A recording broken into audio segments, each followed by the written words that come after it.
Group 1 నియామక ప్రక్రియపై TGPSC appeal పిటిషన్పై హైకోర్టు సీజే ధర్మాసనం ఇవాళ విచారణ చేపట్టే అవకాశం ఉంది. తుది నియామకాలు చేపట్టొద్దంటూ సింగిల్ బెంచ్ ఇచ్చిన మధ్యంతర ఉత్తర్వులను రద్దు చేయాలంటూ కమిషన్ అప్పీలు దాఖలు చేసింది.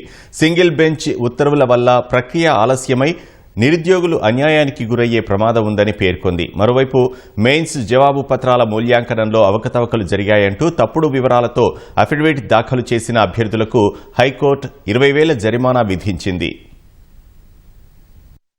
గ్రూప్ 1 తుది నియామకాలు చేపట్టొద్దంటూ హైకోర్టు సింగిల్ బెంచ్ ఇచ్చిన మధ్యంతర ఉత్తర్వుల్ని రద్దు చేయాలంటూ టీజీపీఎస్సీ అప్పీలు పిటిషన్ దాఖలు చేసింది. చాలా ఏళ్ల తర్వాత చేపట్టిన గ్రూప్ 1 నియామక ప్రక్రియ తుది దశలో ఉందని, సింగిల్ బెంచ్ ఇచ్చిన మధ్యంతర ఉత్తర్వుల వల్ల మరింత ఆలస్యమై నిరుద్యోగులు అన్యాయానికి గురయ్యే ప్రమాదం ఉందని పిటిషన్లో పేర్కొంది. దీనిపై సీజే ధర్మాసనం ఇవాళ విచారణ చేపట్టే అవకాశం ఉంది. గ్రూప్ 1 నియామకాల్లో అక్రమాలు చోటు చేసుకున్నాయంటూ 18 మంది అభ్యర్థులు 15న పిటిషన్ దాఖలు చేశారు. వీటిపై విచారణ చేపట్టిన జస్టిస్ నామవరపు రాజేశ్వరరావు ఇరువైపులా వాదనల అనంతరం గ్రూప్ 1 తుది నియామకాలు చేపట్టొద్దని మధ్యంతర ఉత్తర్వులు జారీ చేశారు. అభ్యర్థుల సర్టిఫికెట్ల పరిశీలన చేపట్టొచ్చని పేర్కొన్నారు. దీనిపై నిన్న సింగిల్ బెంచ్ లో మరోసారి వాదనలు జరగాల్సి ఉంది. అయితే సీజే ధర్మాసనంలో అప్పీలు దాఖలు చేసిన విషయాన్ని టీజీపీఎస్సీ తరపు న్యాయవాది కోర్టుకు తెలిపారు.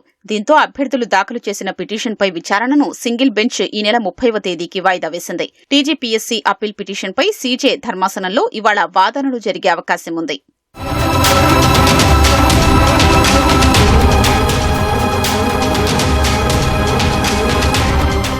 గ్రూప్ 1 మెయిన్స్ మూల్యాంకనంలో అవకతవకలు జరిగాయంటూ కోర్టును తప్పుదోవ పట్టించారని పిటిషనర్లకు హైకోర్టు జరిమానా విధించింది. తప్పుడు వివరాలతో అఫిడవిట్ దాఖలు చేసిన అభ్యర్థులకు 20,000 రూపాయల జరిమానా విధిస్తూ జస్టిస్ నకేష్ భీమపాక తీర్పు వెలువరించారు. తప్పుడు ప్రమాణపత్రం చేసిన పిటిషనర్లపై ప్రాసిక్యూషన్ కు చర్యలు చేపట్టాలంటూ జ్యుడిషియల్ రిజిస్ట్రార్ కు ఆదేశాలు జారీ చేశారు. గ్రూప్ 1 మెయిన్స్ లో మూల్యాంకనం, ఫలితాల వెల్లడికి అనుసరించిన విధానం సరిగా లేదని, రీవాల్యుయేషన్ చేసి పారదర్శకంగా ఫలితాలు వెల్లడించేలా టీజీపీఎస్సీకి ఆదేశాలు జారీ చేయాలంటూ 19 మంది పిటిషన్ దాఖలు చేశారు.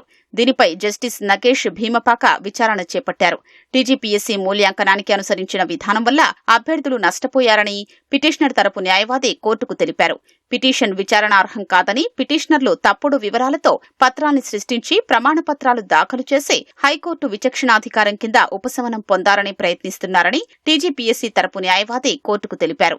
వాదనల్ని విన్న న్యాయమూర్తి పిటిషనర్లు నకిలీ డాక్యుమెంట్ సృష్టించి తప్పుడు ప్రమాణపత్రం దాఖలు చేశారని తేలుతోందని పేర్కొన్నారు. ప్రస్తుత కేసులో అధికరణ 220 కింద పిటిషనర్లకు ఎలాంటి ఉపశమనం లభించదంటూ పిటిషన్ను జరిమానాతో కొట్టివేస్తున్నట్లు జస్టిస్ నకేష్ భీమపాక తెలిపారు. 20,000 రూపాయల జరిమానాను విధించారు.